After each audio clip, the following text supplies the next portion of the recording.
Assalamualaikum warahmatullahi wabarakatuh. Alhamdulillahirabbil alamin wa bihi nasta'inu ala umurud dunya waddin amma ba'du. Yang kami muliakan al-kiram wal muaddam Asy al-Haj Mutawakkil 'ala Allah. Beliau selaku pengasuh Pondok Pesantren Zainul Hasan Genggong. Yang kami muliakan Bapak Abdul Aziz Wahab MAG. Beliau selaku rektor Universitas Zainul Hasan Genggong. Yang tidak lupa pula yang kami hormati Bu Vita, beliau selaku dosen pembimbing mata kuliah fikih. Pertama-tama marilah kita panjatkan rasa puja puji tasyakur kita kehadirat Allah Subhanahu wa taala yang mana dengan limpahan taufik serta hidayahnya kita bisa selalu istiqomah melakukan aktivitas kuliah walaupun dilakukan secara online. Kedua kalinya salawat serta salam mudah-mudahan tercurah limpahkan kehadiran kita Nabi besar, Nabi akhir zaman, Nabi Muhammad sallallahu alaihi wasallam. Ketiga kalinya di sini saya akan mempresentasikan, ini juga merupakan tugas UAS mata kuliah fikih, disuruh mempresentasikan pelajaran yang sudah dipelajari seperti itu. Yang pertama, kita masuk kepada bab fikih. Fikih secara bahasa adalah pemahaman yang mutlak, baik secara jelas maupun secara tersembunyi. Dan telah berpendapat sebagian ulama bahwa fikih secara bahasa berarti memahami sesuatu secara mendalam. Seperti itu. Para usuliyun membagi makna fikih secara istilah dalam 3 fase. Jadi kalau fikih secara bahasa hanya satu ya, pada intinya adalah pemahaman. Tapi kalau secara istilahnya dibagi menjadi 3 fase. Yang pertama, fikih sama dengan syariat, yakni segala pengetahuan yang terkait dengan apa-apa yang datang dari Allah.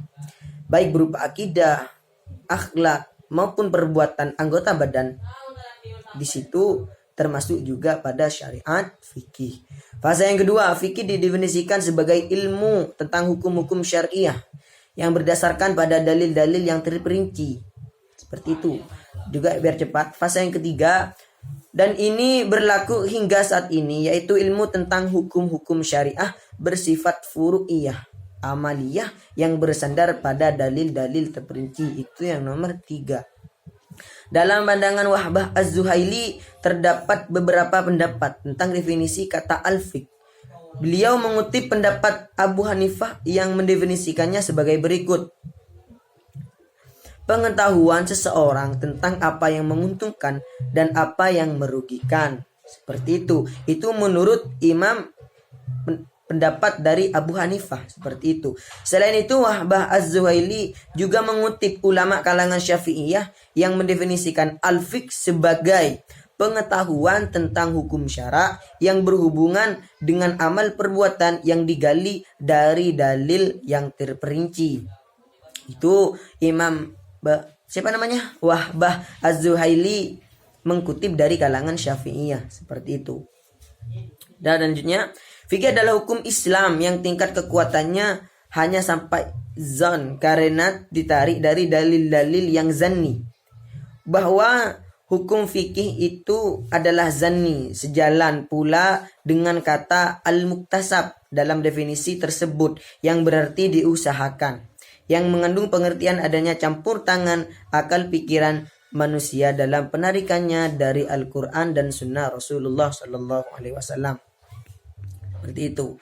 Ilmu tentang, sedangkan Al-Maidi memberikan definisi fiqh itu berbeda dengan definisi yang di atas, yaitu ilmu tentang seperangkat hukum-hukum syara yang bersifat furu'iyah yang berhasil didapatkan melalui penalaran atau istidlal. Itu menurut Imam Al-Midi. Jadi pada intinya fikih itu banyak pendapat ya.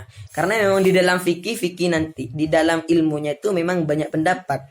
Contoh kecilnya, kalau menurut Imam Syafi'i ketika menyentuh di lain muhrim itu batal wudunya, ketika menurut Imam Maliki tidak, seperti itu. Jadi dalam ilmu fikih memang banyak beda pendapat itu.